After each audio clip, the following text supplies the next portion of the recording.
नमस्कार दोस्तों, स्वागत है जालाल क्लासेज में आप सभी का। जैसा कि आप टाइटल पर देख रहे हो, हम यहाँ राजस्थान सामान्य ज्ञान का अध्ययन जिला दर्शन के माध्यम से करते हैं।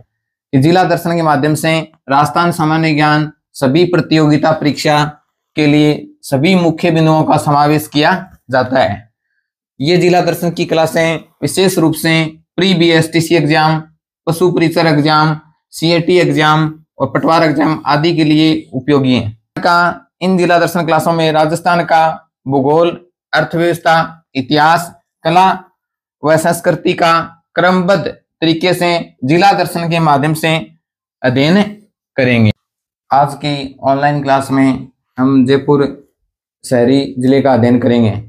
जयपुर शहरी भाग का अध्ययन करने से पहले हमें सीकर संभाग के 4 जिले, पाली संभाग के 4 जिले, बांसवाड़ा संभाग के 3 जिले, कोटा संभाग के 4 जिले, टोटल 15 जिलों के जिला दर्शन को कंप्लीट कर चुके हैं। आपके जयपुर संभाग में 7 जिले हैं और 7 जिलों में से जयपुर शहरी, जयपुर ग्रामीण, बहरोड, कठपुतली, दूदू, अलवर, खेरथल, तिजारा, दौसा। आज की क्लास में जयपुर शहरी भाग है उसका अध्ययन करेंगे। जयपुर के उपनाम, जयपुर को गुलाबी नगरी भी कहते हैं, जयपुर को पिंक सिटी भी कहते हैं।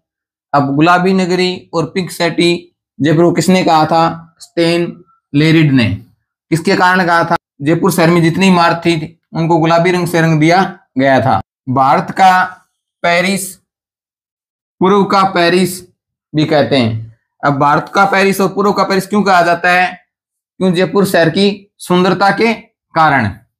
जयपुर को रतन नगरी, पन्ना नगरी और जेम सिटी भी कहते हैं, क्योंकि यहाँ पर सबसे ज्यादा आभूषणों का, जवाहरातों का, रत्नों का, पन्ने का काम होता है। जयपुर को आईलैंड ऑफ ग्लोरी, अब ये किसने कहा था? ये कहा था जयपुर को CV रमन ने।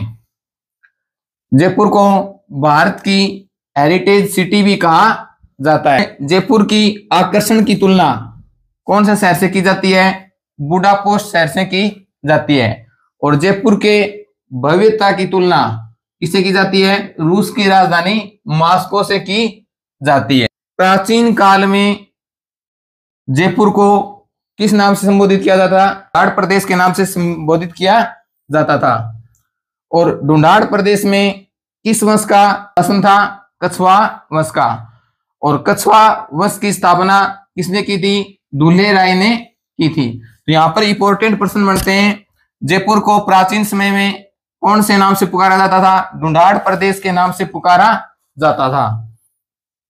और जयपुर में किस वंश का शासन रहा? कछवा वंश का शासन रहा। और जयपुर में कछवा वंश की स्थापना किसने की थी? दुल्हे राय नामक व्यक्ति ने की थी। अब मुख्य इंपॉर्टेंट प्रश्न यहां से, जयपुर शहर की स्थापना। अब जयपुर शहर की स्थापना कब हुई? 18 नवंबर 1727 ईस्वी में। और जयपुर शहर को किसने बसाया था? बसाने वाला व्यक्ति कौन था? तो सवाई राजा जयसिंह द्वितीय ने जयपुर शहर बसाया गया था। तो उसमें वास्तुकार कौन था? विद्याधर भट्टाचार्य। और जयपुर शहर को ज्योतिष सिद्धांत, वास्तु शास्त्र सिद्धांत और 9 वर्गों के सिद्धांत पर बसाया गया। तो इस प्रकार परीक्षाओं में प्रश्न आ जाते हैं, राजस्थान के किस शहर को वास्तु शास्त्र या 9 वर्गों के सिद्धांत पर बसाया गया है? तो जयपुर शहर को। और जयपुर में जो रास्ते हैं लंबे और चौड़े हैं और एक दूसरे को किस पर काटते हैं? समकोण यानी लंबवत काटते हैं। जयपुर को बसाने में नगर नियोजन सिद्धांत भी अपनाया गया है। और जहां पर 2 रास्ते मिलते हैं वहां पर चौराहा बन जाता है और वहां पर फुहारे भी लगे हुए हैं। राजस्थान का प्रथम शासक जिसने मुगलों की अधीनता स्वीकार कर ली और मुगलों के साथ वैवाहिक संबंध स्थापित कर लिए, तो वो कौन सा राजा था? बारमल। और बारमल कहाँ का राजा था? उसमें ढूंढाड़ प्रदेश यानी जयपुर का राजा था और कछवा वंश से संबंधित था। तो राजस्थान में जितने भी शासक हुए हैं उनमें से सबसे पहले मुगलों के साथ अधीनता स्वीकार करना उनकी और वैवाहिक संबंध स्थापित करना सबसे पहले किसने किए हैं? बारमल नामक राजा ने किया, जो कछवा वंश से संबंधित था। बारमल की पुत्री हरकुबाई, जिसको हरकुबाई कहते हैं, हरकाबाई, साईबाई, मानमती और जोधाबाई, यानी ये बारमल की पुत्री है, उसी के नाम है सारे, हरकुबाई, हरकाबाई, साईबाई, मानमती और जोधाबाई। पुत्र यानी इसका पुत्र कौन था? जहांगीर, जिसे सलीम भी कहते हैं। और ये किसका पुत्र था? अकबर का भी पुत्र था और इस हरकुबाई का भी पुत्र था। यानी बारमल ने अपनी पुत्री हरकुबाई का विवाह किसके साथ कर दिया था? यानी राजा अकबर के साथ कर दिया था। भगवंत दास की पुत्री मानबाई का विवाह, तो भगवंत दास की पुत्री कौन थी? मानबाई, तो उसका विवाह किसके साथ कर दिया? भगवंत दास ने सलीम, जिसे जहांगीर कहते हैं, उसके साथ कर दिया। राजा मानसिंह, राजा मानसिंह क्या था? 9 रत्नों में शामिल, यानी अकबर के दरबार में 9 रत्न थे, तो उसमें राजा मानसिंह भी क्या था? शामिल था। और राजा मानसिंह ने हल्दी घाटी का युद्ध जो 1576 ईस्वी में लड़ा गया, और उसमें मुगल बादशाह अकबर की सेना का क्या किया था? नेतृत्व किया था। मिर्जा राजा जयसिंह प्रथम, इन्हें 3 मुगल बादशाह जहांगीर, शाहजहां, औरंगजेब, यानी कई बार परीक्षाओं में प्रश्न आता है इंपॉर्टेंट कि ऐसा कौन सा राजा था जिसने 3 मुगल बादशाहों के समय या तीनों के साथ काम किया था? तो वो कौन था? मिर्जा राजा जयसिंह। यानी जयसिंह को मिर्जा की उपाधि किसने दी थी? शाहजहां ने।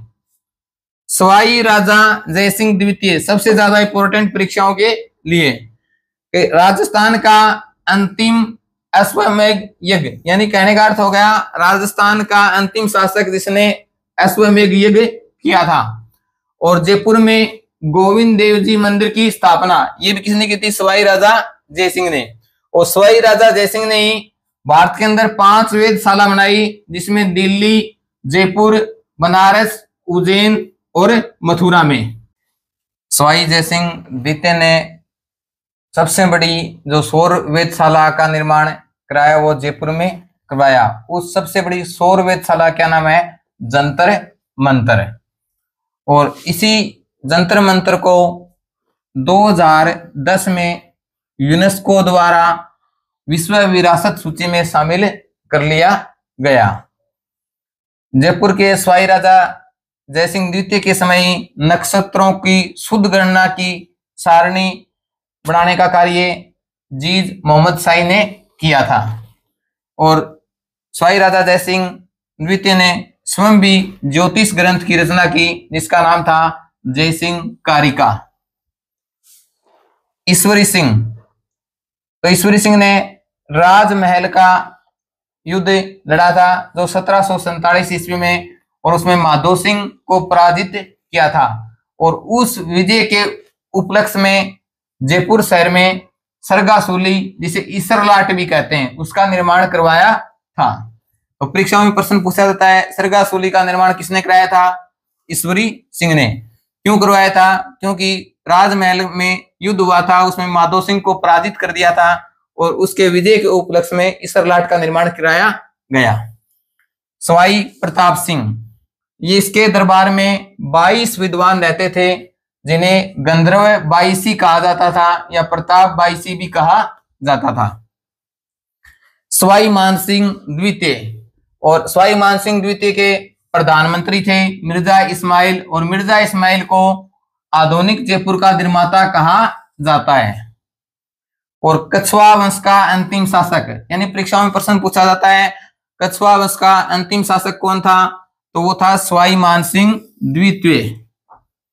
कपूरचंद पाटनी, जिन्होंने 1931 में जयपुर प्रजामंडल की स्थापना की थी, और 1931 में तो उन्होंने स्थापना की थी, और इसी जयपुर प्रजामंडल का 1937 ईस्वी में पुनर्गठन किया गया था।